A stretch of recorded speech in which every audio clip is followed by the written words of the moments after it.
अब हम देखते हैं, स्टार्ट करते हैं फाइलम पोरीफेरा। देखें, आपने स्टार्ट किया था किंगडम एनिमेलिया से। किंगडम एनिमेलिया में दो सब किंगडम आगे थे, एक था पैराजोआ, दूसरा था यूमेटाजोआ। तो सिंपल थोड़ा सा रिवाइज कर लें। आपके पास था बच्चे किंगडम, हम स्टार्ट किया है चैप्टर नंबर आपका 10, और चैप्टर नंबर 10 का नेम क्या था? Kingdom animalia. अब इस किंगडम एनिमेलिया में नेक्स्ट दो सब ग्रुप्स या आप सब किंगडम कह दें, वो आ रहे थे। उनमें से एक था आपके पास पैराजोआ और दूसरा क्या था? यूमेटाजोआ। अब पैराजोआ के अंदर हमने कहा था कि इनके अंदर किसी भी किस्म की ऑर्गेनाइजेशन मौजूद नहीं होती, लेकिन यूमेटाजोआ में होगी, टिश्यू लेवल ऑर्गेनाइजेशन होगी और उसमें ऑर्गन भी मौजूद होते हैं, लेकिन पैराजोआ के अंदर मौजूद नहीं होते। अब पैराजोआ के अंदर एक फाइलम मौजूद है and that name of that phylum is the phylum Porifera. उसे क्या नाम देंगे? Phylum Porifera. तो हम एक्चुअल में ये पैराजोआ के अंदर फाइलम जो मौजूद है उसको देखने वाले हैं। अगर हम पोरीफेरा को गौर से देखें तो आपको पता चलेगा, पोरी दो लफ्ज़ है, पोरी एंड फिरा। पोरस निकला है पोर्स से, यानी कि सुराख मौजूद होंगे। फिरा का मतलब होता है टू बेरिंग, यानी कि किसी के ऊपर सुराख का मौजूद होना, उसकी जो बॉडी होगी उसमें क्या मौजूद होंगे? सुराख मौजूद होंगे। What is phylum Porifera? Phylum Porifera के अंदर आपको ऐसे एनिमल्स देखने को मिलेंगे जिनकी बॉडी के अंदर क्या होंगे? पोर्स मौजूद होंगे। Is it clear? What is phylum Porifera? दो लफ्ज़ हैं यहाँ पर। The first word is the porous, porous related to pores यानी कि सुराख, और सेकंड जो है हमारे पास वो कौन सा है? फिरा। फिरा का मतलब टू बियर। फिरा मीन टू बियर, यानी कि उसकी जो पूरी बॉडी होगी उसके ऊपर क्या होंगे? सुराख मौजूद होंगे। और इस तरह के जो एनिमल्स होंगे that is included in the phylum Porifera. और फाइलम पोरीफेरा के अंदर बेसिकली हम जो एनिमल प्लेस करने वाले हैं, the name that of animal is the spongin. उसका नेम क्या है? स्पॉन्जिस। तो फाइलम पोरीफेरा के अंदर जो एनिमल है उसका नेम क्या है आपके पास? स्पॉन्जिस है। तो हमने ये देखना है कि जो स्पॉन्जिस हैं इनके जनरल करैक्टरिस्टिक्स क्या हैं, ये जो फाइलम पोरीफेरा है उसकी जनरल करैक्टरिस्टिक्स क्या हैं। तो पहले हम देखते हैं इसकी बॉडी ऑर्गेनाइजेशन। क्या देखते हैं? Body organisation. अब बॉडी ऑर्गेनाइजेशन क्या होती है भाई? यानी कि हम ये देखेंगे कि इसकी बॉडी के अंदर आया के सेल्स मौजूद हैं, आया इसकी बॉडी के अंदर टिश्यू मौजूद होते हैं या नहीं, आया इसकी बॉडी के अंदर ऑर्गन सिस्टम है या फिर नहीं है। तो बच्चे हमने देखे स्टार्ट पे ही कहा था कि जो पैराजोआ होगा, पैराजोआ के अंदर ना तो टिश्यू ऑर्गेनाइजेशन है ना ही ऑर्गन ऑर्गेनाइजेशन है। इसका मतलब पैराजोआ से बिलोंग कर रहे हैं फाइलम पोरीफेरा, और पोरीफेरा में है स्पॉन्जिस। इसका मतलब अगर हम ऑर्गेनाइजेशन की बात करते हैं तो इनकी बॉडी के अंदर आपको किसी भी किस्म का टिश्यू और किसी भी किस्म का ऑर्गन सिस्टम देखने को नहीं मिलेगा। Is it clear? तो पहला करैक्टर बॉडी ऑर्गेनाइजेशन, और आपने कहना है कि इसमें किसी भी किस्म का करैक्टर हमें देखने को नहीं मिलता। अब सेकंड करैक्टर इसका ये है, उस सिमेट्री के बारे में बात करनी है। सिमेट्री हमारे पास दो तरह की थी, कौन कौन सी? Radial symmetry and the bilateral symmetry. अब रेडियल सिमेट्री आपके पास ऐसी थी कि अगर हमारे पास एक जो एनिमल है, let's suppose this one is an animal, अगर हम इस एनिमल को दो बराबर हिस्सों में डिवाइड कर देते हैं, अगर हम इस एनिमल को दो बराबर हिस्सों में डिवाइड कर देते हैं और सिर्फ एक ही प्लेन में कर पाते हैं, इस तरह की जो सिमेट्री होगी वो आपके पास होगी बाइलैटरल सिमेट्री। लेकिन अगर सपोज दैट मेरे पास कुछ इस टाइप का ऑर्गेनिज्म है,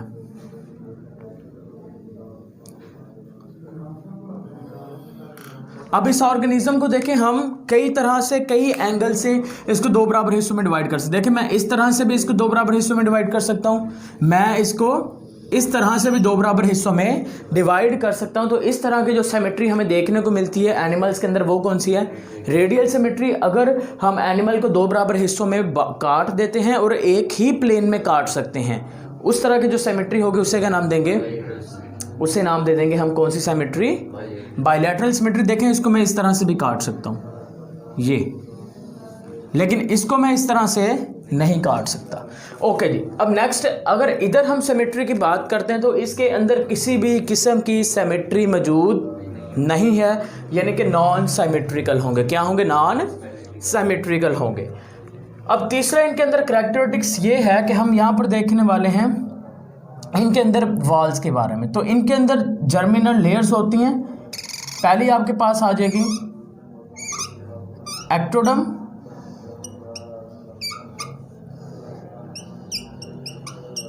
और जो दूसरी होगी दैट्स नेम इज एंडोडर्म। यहाँ पे मैं डायग्राम बनाऊंगा और उसी से आपको क्लियर होगा। Ectoderm and endoderm. अब अगर एक्टोडर्म की बात करते हैं, अगर हम बात कर लें एक्टोडर्म की, तो एक्टोडर्म में कुछ स्पेशल काइंड ऑफ सेल्स मौजूद होते हैं। These special kind of cells are known as, हम उनको नाम देते हैं पिनेकोसाइट्स। पिनेकोसाइट्स। और अगर हम एंडोडर्म की बात करते हैं, एंडोडर्म में कुछ स्पेशल काइंड ऑफ सेल्स मौजूद होंगे, उनको हम नाम दे देंगे choanocytes. These are known as choanocytes. और ये कौन से हैं? पिनेकोसाइट्स। ओके, मैं डायग्राम यहाँ पर बना लूँ, डायग्राम से हमें मज़ीद क्लियरेंस मिल जाएगी इसकी। तो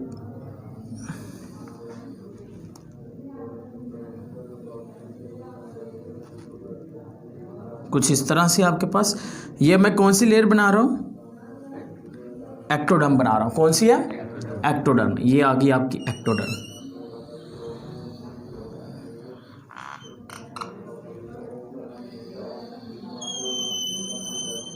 ओके, ठीक है।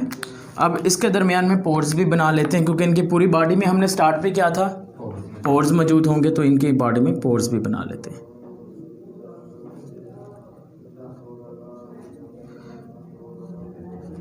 सेम टू सेम ऐसे पूरी बॉडी में मौजूद होते हैं।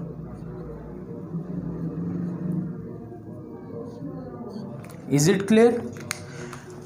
अब यहां पर सेकंड आपके पास जो अंदर वाली होगी उसका नेम क्या है? एंडोडर्म। और वहां पर सेल्स कौन से देखने को मिलेंगे? कोएनोसाइट्स। ओके, कोएनोसाइट्स अब देखिएगा जरा।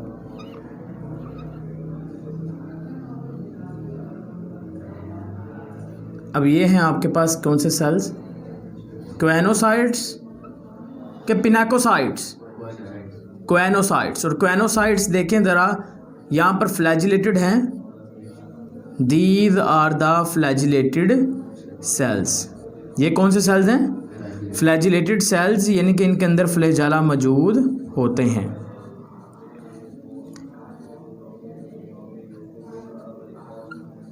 Like that. Same to same इधर वाली साइड पर भी। अब एक्टोडर्म और एंडोडर्म के दरमियान अगर मैं बात करता हूं, एक्टोडर्म और एंडोडर्म की बात करता हूं, तो इनके दरमियान में सेल्स मौजूद होते हैं। These are known as mesenchyma. उनको क्या नाम दे देंगे? मेसेनकाइमा का नाम दे देंगे। कुछ इस तरह से मैं यहाँ पर बना लूँ इसको। ये आपके पास आ गई लेयर्स। ओके, इधर और यहाँ पर। सही होगी बात? अब ये आपके पास आ गई असल में स्पॉन्जीज। ये क्या आ गई? स्पॉन्जीज आपको कुछ ऐसे दिखाई देंगे शेप के अंदर। Is it clear? अब हम इसको अंडरलाइन करें भाई। यहाँ पर जो सेल्स होंगे, दीज आर नोन एज, क्या नाम देंगे? कोएनो, नहीं, इसको क्या नाम देंगे? उसको हम नाम दे देंगे पिनेकोसाइट्स। और ये जो हैं आपके पास, ये कौन से हैं? कोएनोसाइट्स। सही है। अब पिनेकोसाइट कहाँ पर मौजूद है आपके पास? एक्टोडर्म और एंडोडर्म के दरमियान में। ये जो रेड के अंदर मैंने बनाया है, यहाँ पर पूरा केमिकल से भरा होता है, फ्लूइड मीडियम से भरा होगा, जिसको हम मेसोग्लिया का नाम दे देंगे। या फिर मेसोग्लिया नहीं कहना तो आप इसको कह दें मेसेनकाइमा। मेसेनकाइमा सेल्स यहाँ पर मौजूद होते हैं। और मेसेनकाइमा सेल्स वो सेल्स होते हैं जहाँ पर जो लार्वा बनेगा या जाइगोट बनेगा, उसकी जो डेवलपमेंट होनी है वो कहाँ पर होगी? मेसेनकाइमा के अंदर होगी। अगर हम इनकी बॉडी में देखें तो बॉडी के अंदर हमें इसकी पूरी बॉडी पोरस दिखाई दे रही है। अब हम बात करेंगे यहाँ पर पोर्स की। यहाँ पर बात कर लेते हैं पोर्स की। इनके बॉडी के अंदर दो तरह के पोर्स मौजूद होते हैं। अब वो पोर्स कौन कौन से टाइप्स के हैं? इनमें से एक जो पोर होगा उसको हम नाम देते हैं ओस्टिया का, दूसरे को नाम देते हैं ओस्टिक्यूलम। ओस्टिया और सेकंड नेम क्या है? ओस्टिक्यूलम। अब ओस्टिया क्या होता है? देखो इनकी बॉडी के अंदर ये जो छोटे छोटे पोर्स हैं ना, जो उनकी वाल्स पर मौजूद हैं, दीज आर नोन एज, इसको नाम दे देंगे ओस्टिया का। ये क्या है? ओस्टिया। और ये ऊपर के जाने जो आप शेप देख रहे हो, ये जो बड़ा सा सुराख देख रहे हो, दिस इज नोन एज, इसको नाम दे देंगे ओस्टिक्यूलम। ओस्टिक्यूलम। और ये नीचे वाली साइड पर ये अटैच्ड होते हैं विद द सबस्ट्रेट। ये किसके साथ अटैच है? सबस्ट्रेट के साथ क्या होते हैं? अटैच होते हैं। अब सबस्ट्रेट कोई रॉक हो सकता है या फिर सॉइल हो सकती है, कुछ भी हो सकता है। अब इनकी स्पीशीज़ की हम बात करें ना, तो इनकी जो फाइलम पोरीफेरा की जो स्पीशीज़ है ना, ऑलमोस्ट 5000 है। कितनी स्पीशीज़ हैं? 5000 स्पीशीज़ हैं। अब इन 5000 स्पीशीज़ में से जो 150 स्पीशीज़ हैं वो मौजूद होती हैं फ्रेश वाटर में। कितनी मौजूद है? 150 कहाँ पर मौजूद है? फ्रेश वाटर में। अब बाकी जितनी भी स्पीशीज़ हैं वो सारी की सारी स्पीशीज़ होंगी मैरीन इन्वायरमेंट के अंदर। 150 आप कह देंगे कहाँ पर मौजूद है? फ्रेश वाटर में है। लेकिन बाकी जितनी भी हैं आपके पास, all remainings are present in marine environment या मैरीन वाटर में मौजूद होंगे। Is it clear? अब हम अगर इसकी बात करते हैं, इसके साइज की बात कर लें, तो इसका जो साइज होता है वो फ्यू मिलीमीटर टू 1 मीटर तक होता है। Few millimetre to 1 metre size आपको आ गया। What is the size? So you can say that the size of the sponges are few millimeter to few millimeter to 1 metre. इसका मतलब ये है, अगर ये 1 मीटर की है तो हम इसे आम आंख से देख सकते हैं, तो ये माइक्रोस्कोपिक ऑर्गेनिज्म नहीं है, बल्कि it is a macroscopic organism, यानी हम इनको आम आंख से देख सकते हैं। Is it clear?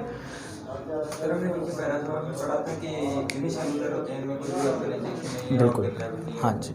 तो फिर यूनिसेलुलर को हम देख नहीं सकते? यूनिसेलुलर को क्यों नहीं देख सकते भाई? देखो यूनिसेलुलर ये हैं, देखें, लेकिन ये यूनिसेलुलर नहीं है। यूनिसेलुलर का मतलब जो एक सेल पर। तो यहाँ पर एक चीज़ याद रखनी है, जो फाइलम पोरीफेरा है it is a multi cellular, क्योंकि यहाँ पर काफ़ी सारे सेल्स हैं। मेसेनकाइमा सेल्स है, पिनेकोसाइट्स है, कोएनोसाइट्स है, तो काफ़ी सारे सेल्स आपस में मिलकर काम कर रहे हैं। नहीं, ये मल्टी सेलुलर है, लेकिन यहाँ पर टिश्यू मौजूद नहीं है। देखो टिश्यू होता क्या? टिश्यू हम बेसिकली कहते हैं कि जब different types of cells combine होते हैं, वो कंबाइन होकर इकट्ठा काम करते हैं, सही है, उसे हम क्या नाम देते हैं? टिश्यू का नाम देते हैं। लेकिन ये मल्टी सेलुलर तो हैं, यानी इनमें काफ़ी सारे सेल्स मौजूद हैं, लेकिन इनके अंदर किसी भी किस्म की ऑर्गेनाइजेशन मौजूद नहीं है। हाँ, इनका आपस में कोई कनेक्शन नहीं है, बिकॉज इनके अंदर अगर हम नर्वस सिस्टम की बात करें तो वेल डेवलप्ड नर्वस सिस्टम भी नहीं है, कुछ भी नहीं होता इनके अंदर। दैट्स वाई आपने ये चीज़ लाजमी याद रखनी है कि ये आपके पास क्या होंगे? These are the multicellular होंगे, लेकिन काफ़ी सारे सेल्स पर मुश्तमिल ये होंगे। और काफ़ी सारे सेल्स की एग्जांपल आपके पास ये इधर वाली साइड पर आ गई। सही हो गई बात? अब साइज़ की बात समझ आ गई। अब हम बात करते हैं इसकी न्यूट्रिशन की, यानी कि खुराक। अब न्यूट्रिशन के लिए इनके दो तरह के मोस्टली फूड इस्तेमाल करते हैं, और मोस्टली जो डिपेंडेंट 80% जो इनकी डिपेंडेंस होती है वो होती है इनकी जी ऑर्गेनिक मैटर के ऊपर। किसके ऊपर? ऑर्गेनिक मैटर के ऊपर। और जो 20% इनकी डिपेंडेंस होगी वो डिपेंड करेंगे फाइटोप्लांक्टन्स पर या जू प्लांक्टन्स पर। अब फाइटोप्लांक्टन्स क्या होते हैं और जू प्लांक्टन्स क्या हैं, ठीक है? अब इसको देख लें। प्लांक्टन्स देखें जरा। अब फाइटोप्लांक्टन्स होते हैं, phyto mean related to plants, तो प्लांक्टन्स कहते हैं माइक्रोस्कोपिक फ्लोटिंग ऑर्गेनिज्म, यानी कि जो छोटे छोटे जानदार होते हैं ना, जो पानी के अंदर फ्लोट करते रहते हैं, वो होते हैं प्लांक्टन्स। अगर तो वो प्लांक्टन फोटोसिंथेसिस करेंगे, हम उनको कह देंगे फाइटोप्लांक्टन्स। और अगर वो प्लांक्टन्स जो पानी के अंदर फ्लोट कर रहे हैं, तैर कर जा रहे हैं, अगर वो फोटोसिंथेसिस नहीं कर सकते, अगर वो एनिमल की तरह बिहेव करेंगे, तो हम उनसे नाम दे देंगे जू प्लांक्टन्स का। अब यहाँ पर होता क्या असल में? न्यूट्रिशन के दौरान क्या होता है बच्चे, जितना भी वाटर होता है ना, वाटर ओस्टिया के ज़रिए से कहाँ पर एंटर हो जाएगा, इनकी जो बॉडी होती है, बॉडी के अंदर ये जो खाली जगह होती है इसको हम नाम देते हैं स्पोंजोसील का, spongocoel. Is it clear? Water पानी के अंदर मौजूद है, स्टार्ट में मैंने कहा। अब जो वाटर होगा वो इनकी बॉडी के अंदर ओस्टिया के ज़रिए से एंटर हो गया। अब उस वाटर के अंदर ये छोटे छोटे ऑर्गेनिक मैटर मौजूद होते हैं। ये छोटे छोटे जो ऑर्गेनिक मैटर इसकी स्पोंजोसील में आ जाएंगे ना, उन ऑर्गेनिक मैटर को कौन पकड़ेगा? उन ऑर्गेनिक मैटर को पकड़ने में हेल्पफुल होंगे क्वेनोसाइट्स, और क्वेनोसाइट्स के ऊपर ये मौजूद फ्लैजेला। Is it clear? तो वो जो छोटे छोटे पार्टिकल्स होंगे ना, वो छोटे छोटे पार्टिकल सेल के अंदर मूव कर जाएंगे सिंपल प्रोसेस एंडोसाइटोसिस के ज़रिए से, और देन क्या होगा, यही इनकी क्या होगी, न्यूट्रिशन बन जाएगी। Is it clear? क्या चीज़? नहीं, ये सिसाइल होते हैं, यानी कि ये मूव नहीं कर सकते। तो इनके अंदर खुराक कैसे आएगी फिर? देखो, इनके अंदर ये खुराक के लिए, न्यूट्रिशन के लिए डिपेंड करते हैं वाटर करंट्स पर। वाटर करंट्स का मतलब पानी की लहरें। अब पानी की लहरें कैसे इनकी बॉडी में प्रोड्यूस होती हैं? उन बॉडी के अंदर पानी के जो करंट्स हैं उसको प्रोड्यूस करवाने के लिए होते हैं क्वेनोसाइट्स के ऊपर मौजूद फ्लैजेला। फ्लैजेला जब फ्लॉट करेंगे, हिलेंगे, उसके हिलने से पानी के यहाँ पर क्या होगा, अंदर की जानिब और बाहर की जानिब जो पानी ने मूव करना है उसके अंदर कौन इन्वॉल्व होंगे? क्वेनोसाइट्स। Is it clear? तो ये पानी अंदर आएगा, फिर पानी के अंदर जो छोटे छोटे पार्टिकल्स होंगे वो अंदर चले जाएंगे, सेल्स में चले जाएंगे। फिर क्या होगा नेक्स्ट, जितने भी जो वाटर एक्स्ट्रा मटेरियल होगा वो कहाँ पर मूव कर जाएगा, ओस्क्यूलम के ज़रिए से बॉडी से बाहर चला जाएगा। Is it clear? अब हम इनके अंदर बात कर लेते हैं जी न्यूट्रिशन की, सॉरी एक्सक्रीशन की। जारी बात है, अगर वो खुराक ले रहे हैं तो उनके अंदर कोई एक्सक्रीशन भी होगी ना। अब देखो, सेल्स के अंदर ये मटेरियल एंटर हो गए, आफ्टर दैट जो चीज़ें डिज़ोल्व होनी है वो तो हो जाएंगी। डिज़ोल्व होने के बाद जो वेस्ट प्रोडक्ट्स होंगे वो वेस्ट प्रोडक्ट सेल से निकल कर कहाँ पर आ जाएंगे, स्पोंजियोसील में आ जाएंगे। देन क्या होगा, स्पोंजियोसील में होगा, यहाँ पर सारा क्या चीज़ मौजूद होगी, वाटर, और उस वाटर को कहाँ से निकाल दिया जाएगा, बॉडी से बाहर, with the help of the pore, and this pore is known as osculum. किसकी मदद से? ओस्क्यूलम की मदद के से हम क्या कर देंगे, उसको जो वेस्ट मटेरियल होगा वो बाहर निकाल देंगे। वेस्ट मटेरियल ये यहाँ से बाहर निकलेंगे, वो पानी में डिज़ोल्व होंगे, फिर वो जो पानी के अंदर डिज़ोल्व वेस्ट मटेरियल होंगे वो हम ओस्क्यूलम के ज़रिए से उसको क्या कर देंगे, बाहर मूव कर देंगे। Is it clear? अब नेक्स्ट हम बात कर लेते हैं इनके अंदर नर्वस सिस्टम की।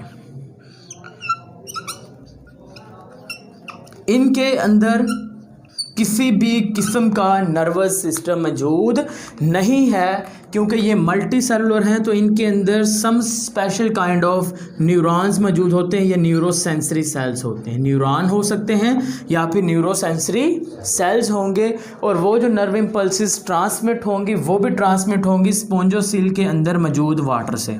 सही है? ये जो वाटर है उसकी बॉडी के अंदर, वो वाटर ट्रांसमिट करेगा नर्व इम्पल्सिस को, न्यूरॉन को क्या कर देगा, हेल्पफुल कर देगा। और इनके अंदर किसी भी किस्म का नर्वस सिस्टम देखने को नहीं मिलता, क्योंकि हमने स्टार्ट पे कहा था कि इनके अंदर किसी भी किस्म की ऑर्गेनाइजेशन नहीं होती। Is it clear?